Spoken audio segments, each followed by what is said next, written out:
अजीज दोस्तों, अस्सलाम वालेकुम, नमस्ते, सत श्री अकाल, जय जनेंद्र, गुड आफ्टरनून।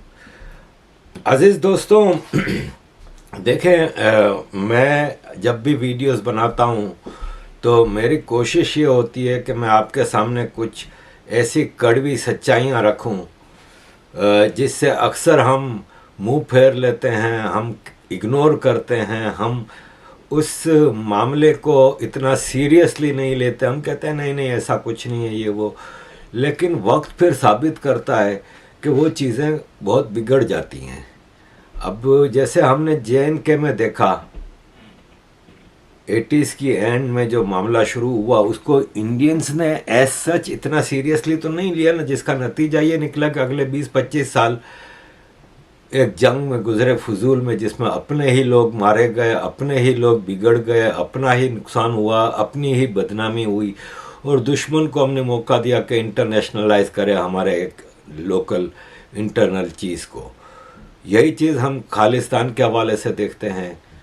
खालिस्तान के हवाले से पहले भी हुआ जो हुआ, अब 2018-19 से जब पाकिस्तान ने करतारपुर साहब के बाद जो चीज़ें की उस पर कितना शोर मचाते रहे हम लोग, लेकिन यही नहीं कुछ नहीं है, ये कुछ पाकिस्तान पे फॉरेन में है, इधर नहीं, अब इधर है ना।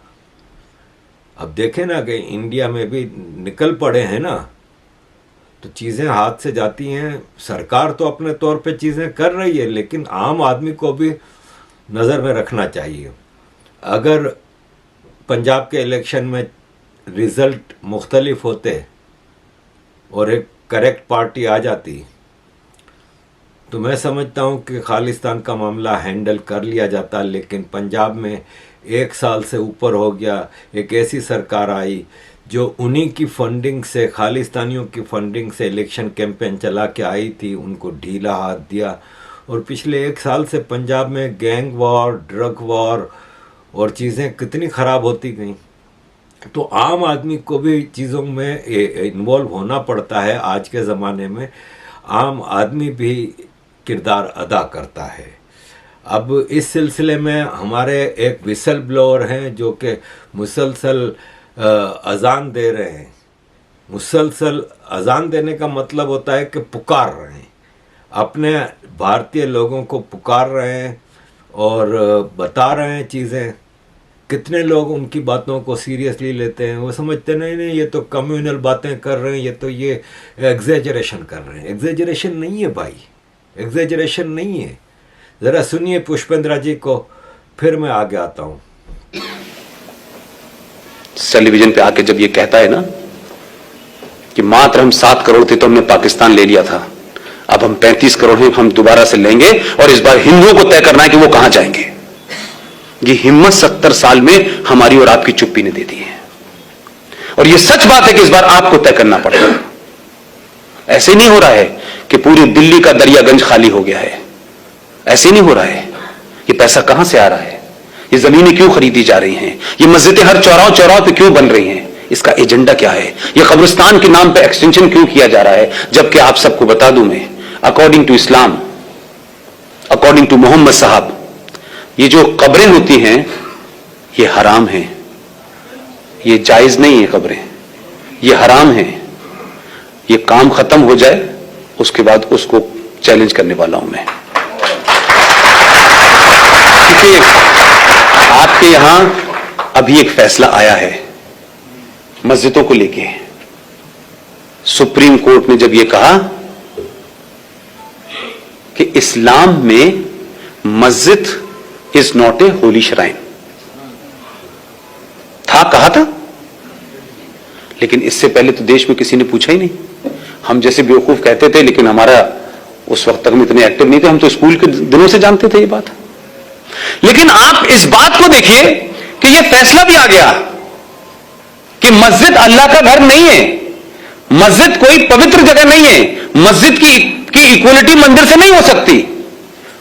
पूरे सऊदी अरब में जहां मोहम्मद साहब थे, मक्का से मदीना में रोज मस्जिदें बनती हैं। 6 महीने बाद उनको लगता है कि इसको हटा के वहां पे सड़क बना दी जाए, वहां रेस्टोरेंट बना दिया जाए। ओपन होता है, टेलीविजन है, आप सब जानते हैं।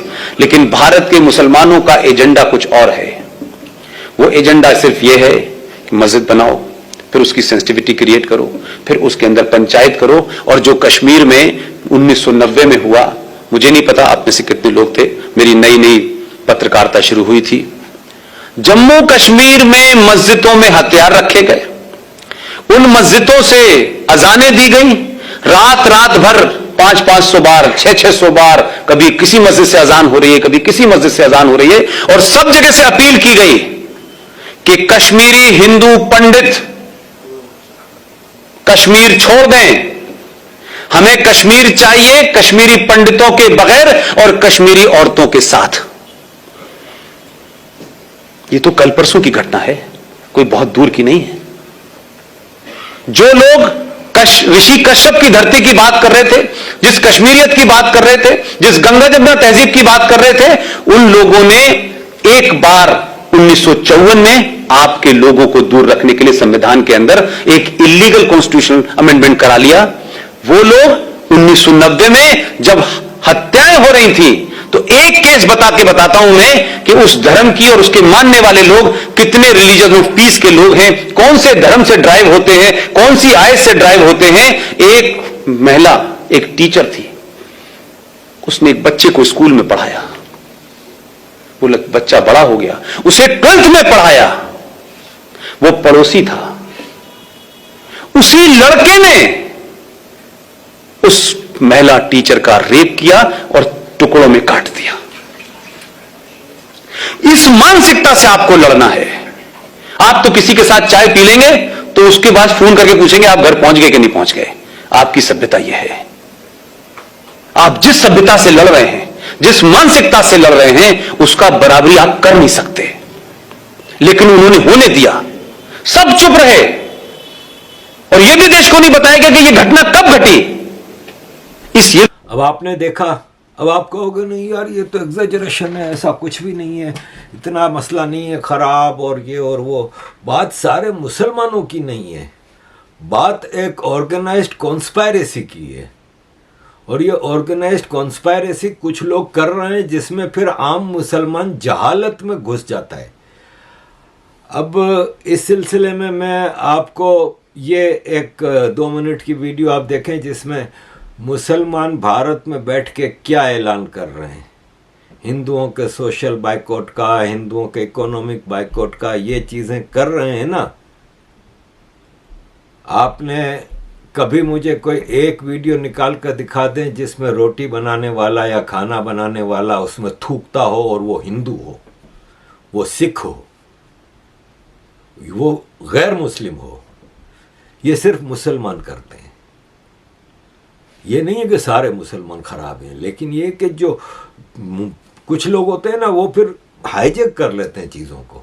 जरूरत है, इसलिए मैं आपसे हाथ जोड़ के मातबाना आजिजाना दरख्वास्त करता हूँ। अपन मोमिन है, मुसलमान के दिल के अंदर एक राई के दाने के बराबर भी ईमान बाकी है। तो इन चौधरीयों के, ये चौधरी देखो, चोरी और सीनाखोरी अभी देखो आप, वो कह रहे हैं हमारा 5 साल तक कौन क्या बिगाड़ सकता है।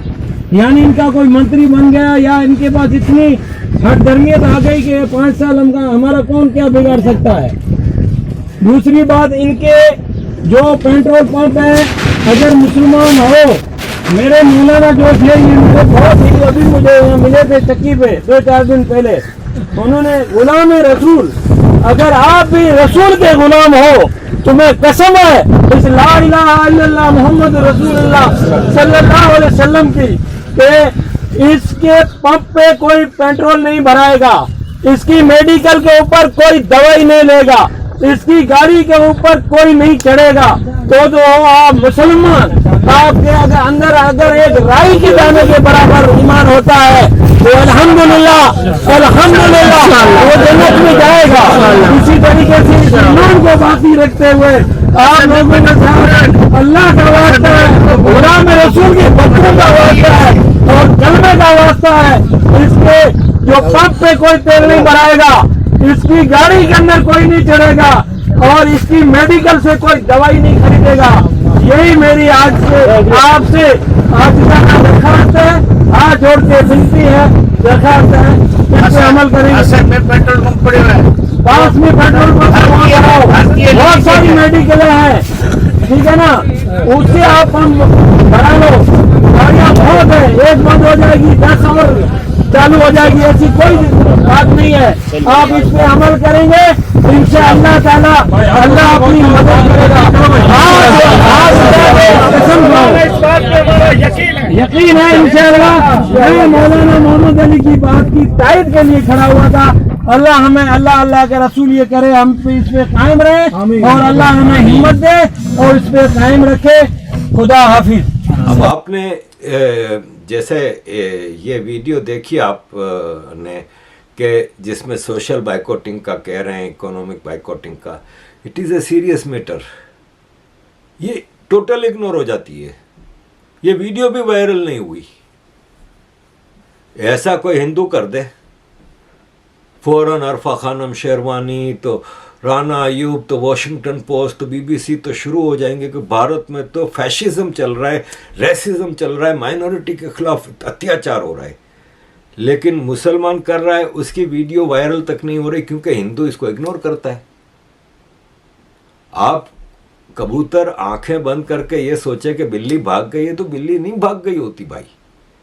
हमें भी अपनी आंखें खुली रखनी पड़ती हैं। अगर अपनी आंखें खुली नहीं रखेंगे तो चीज़ें इतनी अच्छी नहीं रहेंगी। तो मेरा सिंपल सा पॉइंट ये है कि जो विसल ब्लोअर्स हैं उनको तो सपोर्ट करें, जो आपके आंखें खोलना चाह रहे हैं, जो आपके सामने कड़वी सच्चाइयां रख रहे हैं, उनको तो सपोर्ट करें। आप उनको तो, उनके मैसेज को तो आगे बढ़ाएं। दुख यही होता है कि लोग इग्नोर करते हैं और लोग कहते हैं नहीं नहीं नहीं यार, हमारा हम सेक्युलर हैं, हम इन चीज़ों में नहीं। भाई सेक्युलर होने का मतलब ये नहीं होता कि आप अपने इशू को इग्नोर करें। एक चीज़ खराब हो रही है, आपको मैं ये कहाँ कह रहा हूँ कि आप मुसलमानों का बाइकआउट करें, आप मुसलमानों से लड़ पड़ें, नहीं। मैं कह रहा हूँ आप ये चीज़ें, जो खराबियाँ उस कौम में से निकल के आ रही हैं, उस कौम के कुछ कम्युनल लीडर्स, कुछ लोग इसको गलत तरीके से आगे बढ़ा रहे हैं, जो anti national, anti unity of Bharat है, उसको कम से कम आप आगे तो बढ़ाएं, आप अवेयरनेस तो लाएं, आप अथॉरिटीज़ को तो इन्फॉर्म करें कि हाँ भाई ये हो रहा है, ये फलां जगह हो रहा है। अब ये पता नहीं किस जगह की ये वीडियो आपको दिखाई थी। तो अजीज़ दोस्तों, ये है बड़े दुख के साथ पुष्पेंद्र जी की अगली वीडियो में पेश कर रहा हूँ आपके सामने। ज़रा देखिएगा कि किस तरह वो बता रहे हैं कि भाई किन हालात में हम लोग काम कर रहे हैं। अब जैसे आज यहाँ पे इंग्लैंड में जो आजकल खालिस्तान का मामला चल पड़ा है, तो एक बुज़ुर्ग गुजराती को एक सिख गुंडे ने पकड़ लिया साउथ हॉल में और उसको बोला हम तुम्हारे को ये कर देंगे और गुजरातियों को तो हम घर में घुस घुस के मारेंगे और ये और वो। ऐसे में हम लोग कर रहे हैं ना काम। मेरा भी साउथ हॉल आना जाना होता है, हमारे इलाके में भी सिख हैं। तो जो इंडिया की sitting prime minister Indira Gandhi ji को मार सकते हैं, उसके सामने हमारी क्या औकात है। जो धड़ल्ले से लंदन जैसे शहर में इंडियन हाई कमीशन पे चढ़ के झंडे उतार रहे हैं, भारत के इलीगल चीज़ें कर रहे हैं, ऐसे में हमारी क्या औकात है। फिर भी हम कर रहे हैं ना, लेकिन क्या हमें अप्रिसिएशन मिलता है, क्या सपोर्ट मिलती है। कुछ लोग हैं जो कर रहे हैं, ठीक है, लेकिन बाकी हम किन हालात में चल रहे हैं ये तो हम ही जानते हैं। और अगर हमें कुछ हो जाता है तो हमारे पीछे वालों का क्या होगा, वो तो टोटली मुझ पे डिपेंडेंट है ना। तो ये सारी सूरत हाल है, ऐसे में हम काम कर रहे हैं, लेकिन ये है कि सपोर्ट के बगैर चल रहे हैं। देखिए पुष्पेंद्र जी को थैंक यू वेरी मच अजीज दोस्तों, प्लीज कीप सपोर्टिंग। आप कभी दिल्ली में आएंगे तो मैं आपको एक कप चाय भी नहीं पिला सकता, मैं ओपनली कह रहा हूं। इसलिए मुझे तकलीफ इस बात की है कि इस युद्ध में जो कुछ जीत करके हम आगे भी लाते हैं, लोगों की उदासीनता, लोगों का सोना कभी कभी ये मायूस करता है हमको कि हम इस लड़ाई के लिए भी आपसे कुछ नहीं मांगते, न किसी पे एहसान करते हैं। लेकिन इस संचार क्रांति के दौर में आपके पास तमाम चीजों के लिए समय है, लेकिन आपके और भारत राष्ट्र के लिए इतना बड़ा फैसला कराने में हमारी जान निकल गई है, लेकिन आपको उस फैसले के बारे में तक नहीं पता। और उस फैसले, ऐसा फैसला सुप्रीम कोर्ट ने पिछले 20 साल में नहीं दिया, वो दे दिया फैसला। अब हम उस फैसले को जाने भी और जन जन तक पहुंचाएं। हम पे थोड़ा रहम कीजिए, हम पे थोड़ा तरस खाइए भाई। ये इसलिए कह रहा हूं कि इससे ज्यादा और शब्दों में नहीं कह सकता। 2018 में सुप्रीम कोर्ट के अंदर जस्टिस अरुण मिश्रा जी, जस्टिस अमिताभ राय साहब इतना बड़ा फैसला दिया है, लेकिन उसकी 90% लड़ाई मुझे और आपको लड़नी है। फैसला यह दिया है कि विष्णु शंकर जैन ने कोर्ट में खड़े होकर के कहा कि सर, माय लॉर्ड, देश के स्टेशन हो, बस स्टैंड हो, सड़क हो, एक्सप्रेसवे हो, जितनी भी सार्वजनिक जगह हैं इस देश में, हर सार्वजनिक जगह के ऊपर मस्जिदें बनी हुई हैं, मज़ारें बनी हुई हैं और बेतहाशा बनी हुई हैं। सड़कों के बीचों बीच में पीर बाबा मर गए हैं, कहीं स्टेशन पे मर गए हैं, कहीं छत पे मर गए हैं, यानी फ्लाईओवर तक पे भी पीर बाबा मरे हैं। ये भारत के सार्वजनिक और सरकारी जमीन के ऊपर एक जिहाद चल रहा है ताकि कोई भी इनके खिलाफ न बोल सके। सुप्रीम कोर्ट के दोनों जजों ने हमारी पिटीशन को सुना और लंबी चौड़ी बहस नहीं की। हमारे सामर्थ्य के और हमारी जितनी ताकत थी, आप सोचिए कि हम किन किन चीज़ों से घिरे हुए हैं, उसके बावजूद भी यहाँ मज़ार है, वहाँ मज़ार है, इसका डॉक्यूमेंटेशन करने में हमने जितनी ताकत लग सकती थी लगाई। लेकिन हमारे पास ना इतना पैसा है कि हम देश में घूम घूम के यही काम करें। सुप्रीम कोर्ट ने एक फैसला दिया और फैसला क्या कहा है, उन्होंने रास्ता नहीं छोड़ा, इसमें अब कोई नया एंगल नहीं हो सकता। 2018 में माननीय जज साहब जस्टिस अरुण मिश्रा जी, माननीय सुप्रीम कोर्ट के जज साहब अमिताभ राय साहब ने ये कहा है कि राज्य सरकारें पूरे देश में अपने अपने स्टेट में जहां भी सरकारी जमीन पर इल्लीगल स्ट्रक्चर बने हैं, उन्हें तत्काल प्रभाव से डिमोलिश करें और इसकी रिपोर्ट हाई कोर्ट में जमा करें। यह ऑर्डर सनातनियों को नहीं पता, यह भी कोई जिहादी आपको बताने आएगा।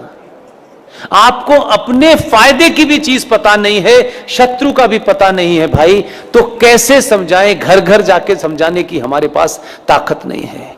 इसके लिए मैंने अभी हल्द्वानी के अंदर एक मुहिम शुरू की और आपके यहां आने से पहले कर्नाटक में बीदर में रात के 1 बजे सभा में मैंने कहा, और आपसे विनती करता हूं, आप अगर कहें तो हाथ जोड़ दो, मैं हाथ भी जोड़ने के लिए तैयार हूं कि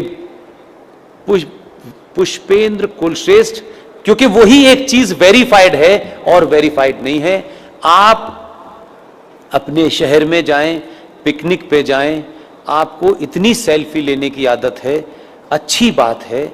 जहां भी जाएं, मज़ार आपको, मस्जिद आपको सड़क पे कहीं नजर आए, कार बराबर में रोकिएगा, उसके साथ बैठ करके एक सेल्फी लीजिएगा। आपकी तस्वीर हो उस मज़ार की, उस मस्जिद की जो सार्वजनिक स्थलों पे बनी हुई हो, उसकी सेल्फी लेकर के मेरे फेसबुक अकाउंट पर पुष्पेंद्र कुलश्रेष्ठ वेरीफाइड पर पोस्ट इसलिए कर दीजिए कि उसी का प्रिंट आउट निकाल करके हमको कोर्ट में जमा करना।